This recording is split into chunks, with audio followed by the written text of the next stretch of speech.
নমস্কার, গল্পবক্স চ্যানেলে আপনাদের স্বাগত। শুরু করছি আজকের গল্প, রাতের শেষ বাস। রাত তখন প্রায় 12:45। শহরের রাস্তাগুলো ফাঁকা হয়ে গেছে। একটা পুরনো ল্যাম্পপোস্টের নিচে দাঁড়িয়ে আছে অরিজিৎ। অফিস থেকে দেরিতে বেরিয়েছে। আজকেই শেষ বাসটা ধরতে পারলে তবেই বাড়ি পৌঁছানো সম্ভব। সে জানে এই সময়ের পর আর কোনো বাস আসে না। তবুও আজ রাতে কিছুটা অদ্ভুত লাগছে। আকাশে চাঁদ নেই, বাতাসে যেন একরকম ঘন ভারী গন্ধ।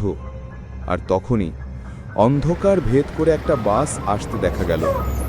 সামনের বোর্ডে লেখা রুট 47, শ্যামনগর। ঠিক অরিজিতের রুট। বাস থামল, দরজা খুলল। কন্ডাক্টর মুখে এক চিলতে হাসি নিয়ে বলল, চলুন বাবু, শেষ বাস, দেরি করবেন না। অরিজিৎ ধীরে ধীরে উঠে গেল বাসে। ভেতরে 5 জন যাত্রী। একজন বৃদ্ধা জানালার পাশে বসে চুপচাপ তাকিয়ে আছে বাইরের অন্ধকারে। 2 জন কলেজ ছাত্র একে অপরের দিকে তাকিয়ে নির্বিকার চাহনি। একজন মাঝবয়সী লোক চোখ বন্ধ করে বসে আছে। আর একদম পিছনের সিটে বসে আছে এক মেয়ে, মাথাটা নিচু, মুখ দেখা যাচ্ছে না। অরিজিৎ জানালার পাশে বসে। কন্ডাক্টর টিকিট কাটতে আসে। কন্ডাক্টর গভীর গলায় একটু হাসি মিশ্রিত বলে, শ্যামনগর তাই তো? আজকে অনেক রাত করলেন বাবু। অরিজিৎ হালকা হাসে, হ্যাঁ, অফিসে একটু দেরি হয়ে গেল। কন্ডাক্টর টিকিট দেয় আর বলে, শেষ বাসে খুব বেশি যাত্রী ওঠে না, সবাই এখন ঘুমিয়ে। আপনি ঠিক থাকবেন তো? অরিজিৎ অবাক হয়ে তাকায়। মানে? কন্ডাক্টর শুধু হেসে চলে যায়।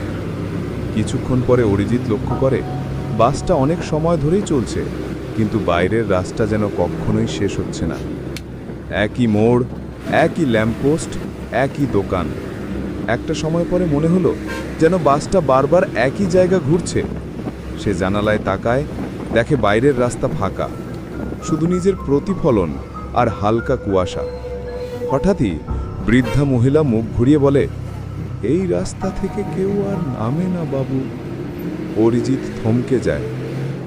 কি বললেন? মহিলা ধীরে হাসে। তার চোখ দুটো ফাঁকা, কোনো আলো নেই সেখানে। অরিজিৎ ভয় পেয়ে উঠে দাঁড়ায়। তখনই কলেজ ছাত্র 2 জন একসাথে তাকায়। তাদের মুখে এক অদ্ভুত দাগ, মনে হয় আগুনে পুড়ে গেছে। মাঝবয়সী লোকটি হঠাৎ চোখ খুলে বলে, আমরা সবাই এই রাস্তায় শেষবার উঠেছিলাম। তার কণ্ঠে নিঃশব্দ শীতলতা। অরিজিৎ কাপা গলায় বলে, আপনারা কি বলছেন? এটা কেমন কথা? মেয়েটি, যে এতক্ষণ মাথা নিচু করে বসেছিল, ধীরে মুখ তোলে। তার মুখে কোনো চামড়া নেই, শুধু রক্তাক্ত হাসি। তুমি নতুন যাত্রী, আমরা সবাই অপেক্ষা করছিলাম তোমার জন্য। বাসটা হঠাৎ ব্রেক করে থেমে যায়। অরিজিৎ দরজার দিকে ছুটে যায়। দরজা খুলছে না, বাইরে ঘোর অন্ধকার। সে কাঁচে হাত মারে, চিৎকার করে, কন্ডাক্টর, বাস থামান, থামান বলছি। কন্ডাক্টর পিছনে ফিরে তাকায়। এবার তার মুখেও কোনো চোখ নেই, শুধু ফাঁকা গহ্বর। সে বলে, স্যার, এখন আর নামা যাবে না। এই বাসের সবাই একটাই গন্তব্যে যায়। হঠাৎ পুরো বাসটা ভেতর থেকে ঠান্ডা হয়ে যায়। অরিজিৎ কাঁপছে, তার নিঃশ্বাস বেরোচ্ছে ধোঁয়ার মতো। সে আবার জানালার দিকে তাকায়। এবার বাইরের রাস্তা দেখা যাচ্ছে না, দেখা যাচ্ছে কেবল অসংখ্য মুখ, যারা তাকিয়ে আছে বাসের দিকে। কেউ মরে গেছে, কেউ অর্ধেক জ্বলছে, কেউ শুধু হাসছে। অরিজিৎ চিৎকার করে জগ বন্ধ করে ফেলে। হঠাৎ একটা কণ্ঠ ভেসে আসে, পরে স্টপ, শ্যামনগর শ্মশানঘাট। অরিজিৎ চোখ খুলে দেখে বাস থেমে গেছে, দরজা খুলে গেছে নিজে থেকেই। সে নেমে আসে। চারিদিকে কুয়াশা, দূরে দেখা যাচ্ছে কিছু আগুন জ্বলছে, চিতার আগুন। পিছনে তাকায়, বাসটা নেই। একটা কণ্ঠ ভেসে আসে কানে, শেষ বাসে একবার উঠলে আর কেউ ফিরে আসে না। পরের দিন সকালে লোকজন দেখতে পেল রাস্তায় একটা বাস উল্টে পড়ে আছে। ভেতরে পুড়ে যাওয়া দেহগুলো শনাক্ত করা যায়নি, শুধু একটা ওয়ালেট পাওয়া গেছে।